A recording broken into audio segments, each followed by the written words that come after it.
আমরা ভেবেছিলাম মহালয়ার দিন দাঁড় করাবো, সেইখানে দেখো মা মাটিতে শুয়ে আছে। এই আমরা খুব কষ্ট ভিতর থেকে ভেঙে পড়তেছি আমরা।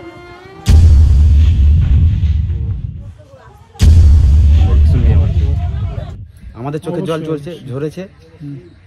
যারা এর পেছনে আছে, আমাদের এই পুজো আমরা মায়ের বোধন করতে পারিনি, যেভাবে আমাদের আড়ম্বর সভা করতে চেয়েছিলাম করতে পারিনি। তো এর বিচার একমাত্র মা দুর্গাই যেন করে।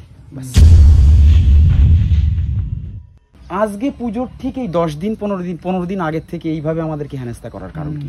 এত পয়সা করি নষ্ট হলো। এই পয়সা তো যা কিছু এই গ্রাম থেকেই তো যাচ্ছে। আমরা তো কোনো শহরে তো যাইনি চাঁদাবাজি করতে, না আজ পর্যন্ত কোনো এই যে এত অটোওয়ালা বা কেউ আছে, কেউ বলতে পারবে যে কারোর কাছ থেকে কোনো টাকা পয়সা?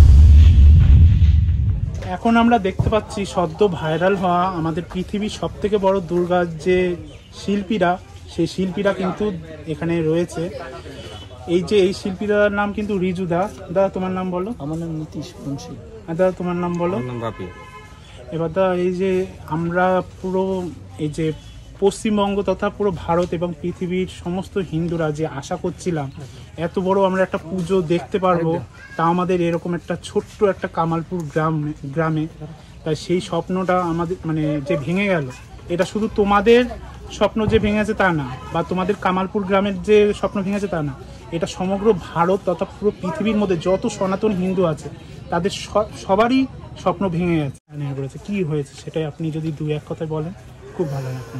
দেখুন, সব থেকে আগে বলি যে কি সমস্যা সেটা যদি এখন আমরা বলতে যাই, তাহলে পরে সেটা আমার মনে হয় প্রশাসনিক দিক থেকে সেই সদুত্তরটা পাওয়া যাবে। কারণ আমাদের কাছে তো সেইভাবে আমাদের অ্যাঙ্গেল থেকে যদি আমরা দেখি, এখানে কোনো রকম কোনো সমস্যাই নেই। এখন কি সমস্যা তাদের মাথাচাড়া দিয়েছে সেটা আমরা বলতে পারবো। হ্যাঁ, তো আমরা মূলত লড়াই চালিয়ে যাচ্ছিলাম প্রথম থেকে। এখানে একটা প্রকৃতির সঙ্গে লড়াই, তারপরে ধরুন এই গ্রামবাসী মিলে একটা পুজো, এত বড় এত বিগ বাজেটের একটা পুজো, হ্যাঁ, অর্থনৈতিক দিক থেকেও একটা লড়াই।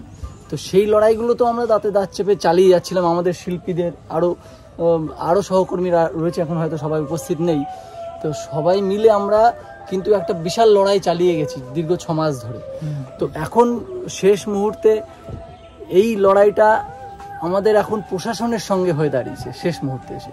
তো সেটা কোনোভাবেই লড়া সম্ভব না। আমরা ক্ষুদ্র মানুষ, আমরা শিল্প সত্তা নিয়ে বেঁচে আছি, শিল্পের পূজারী, আমরা শিল্পটাকে ভালোবাসি, সেই হিসাবে আমরা লড়াই চালিয়ে গেছি শিল্পের প্রয়োজনে যতটা।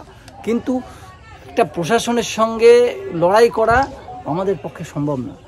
বা এই গ্রামবাসীরাও প্রচুর লড়েছে, তাদের সাধ্যমতো চেষ্টা করেছে, তারপরেও একটা সব দিক থেকে যদি অসহযোগিতা পাওয়া যায়, সেখানে আর কিছু বলার থাকে না।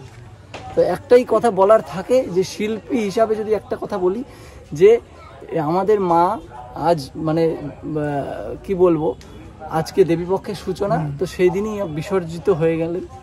আর শিল্প একটা যেটা সৃষ্টি তৈরি হচ্ছিল, সেই শিল্পটাকে এখানে হত্যা করা হলো। তো এর থেকে বেশি কিছু বলার মতো ভাষা এই মুহূর্তে আর নেই। তোরা কিছু বললে?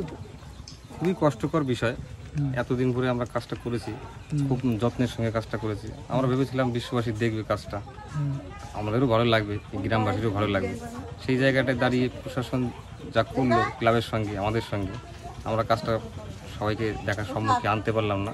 আজকে দেখো মহালয়ার দিন, আজকে মহালয়ার দিনে দেবী দাঁড়িয়ে যাবে। আমরা ভেবেছিলাম মহালয়ার দিন দাঁড় করাবো, সেইখানে দেখো মা মাটিতে শুয়ে আছে। এই আমরা খুব কষ্ট ভিতর থেকে ভেঙে পড়তেছি আমরা।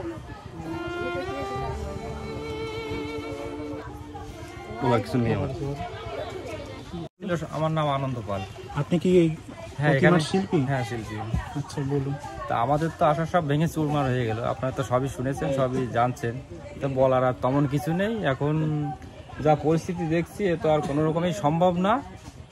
তাই এখন প্রশাসন তো কোনো পারমিশনও দেয়নি, বা এটা অনেক উপরের দিকেও চলে গেছে, সেখান থেকেও কোনো রায় পায়নি। অতএব আর লড়াই করার ক্ষমতা এদের নেই, যার জন্য কাজ বন্ধ করতে বাধ্য হয়েছে। কেমন করে থাকবে এখানে যারা রয়েছে? তারা সবাই দিন খেটে খাওয়া মানুষ, চাষি মানুষ।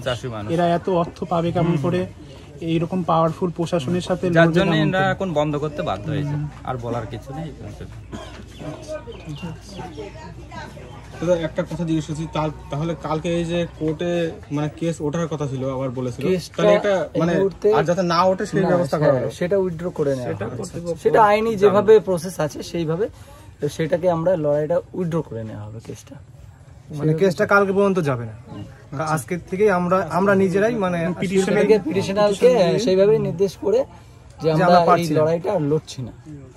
আমাদের আর্থিক অবস্থা একদমই খারাপ, নেই আমাদের অর্থ নেই। আচ্ছা, এখানে আমি একটা কথা বলবো, বলা উচিত না তবু বলছি। এই যে আমরা কয়েকদিন আগে দেখেছিলাম আমাদের এখানকার লোকাল এমএলএ আর এমপিরা এসছিল, অনেক রকম বক্তব্য দিয়েছিল, তারা অনেক রকম ভাবে বলেছিল যে যেইভাবেই হোক পুজোটা হবে, পুজোটা হতেই হবে।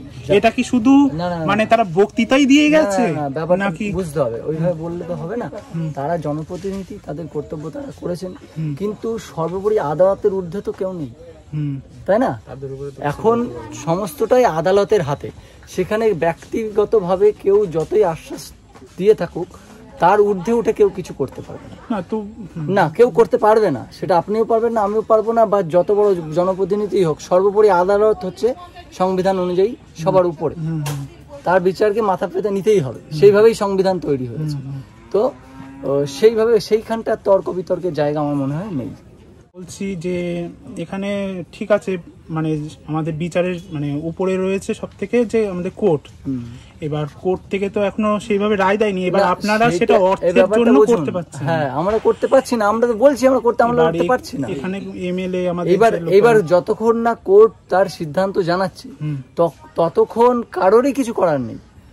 আর কোর্টের সিদ্ধান্ত এরপরে আসবে না, কারণ স্বভাবতই কেস যদি উইথড্র করে নেওয়া হয়, তো এবার সেটা কি আছে আইনি প্রসেসে অতটা আমিও জানি না, সত্যি কথা বলতে।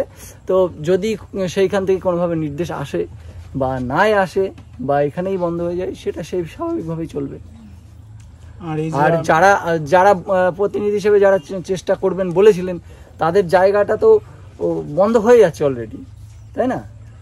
সেখানে গ্রামবাসীরা আমরা সবাই মিলে সিদ্ধান্ত নিয়ে ফেলেছেন, যখন আমরা পারবো না, আমাদের অক্ষমতা আছে কিছু জায়গায়, অর্থনৈতিক দিকে সমস্যা আছে, তো সেইখানে আর কারোকে দোষারোপ করে তো কোনো লাভ নেই না।